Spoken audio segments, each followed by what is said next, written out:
How crazy is it that so much time goes into researching and testing a recipe, and in the end, it's just a bunch of pretty pictures? I mean, they look great, they make you want to bake or buy them, but I always feel like there's so much more behind it. Like, what was actually going on in the baker's head? So, I thought I would share mine while making this cardamom infused marble cake with dark chocolate ganache and chocolate buttercream. I've been a little obsessed with cardamom since pastry school. I remember this one class where we had to flavor pastry cream, and I went with cardamom and chocolate. There was no real logic, just that it made sense in my head. I didn't really know what I was doing back then. I was just getting started. But I still remember tasting it and thinking, okay, wait, this actually works. Like I have accidentally done something right here.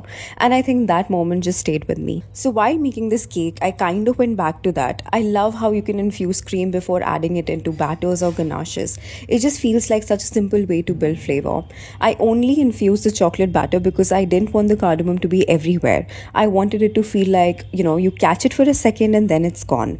Like it's there, doing its thing quietly, not screaming for attention. For the ganache, I used 70% dark chocolate and added a bit of butter to loosen it slightly and make it smoother when you eat it. And then there's the chocolate buttercream, which, not to brag, but it's probably one of the best I've made so far. It's smooth, velvety, and not overly sweet, which is always the goal for me. I finished it with some toasted cocoa nibs for a bit of crunch because I needed something to break all that softness. And yeah, overall, I just really love how everything came together. The flavors, the textures, the balance, it just works. And this is one of those recipes I'm actually really proud to share.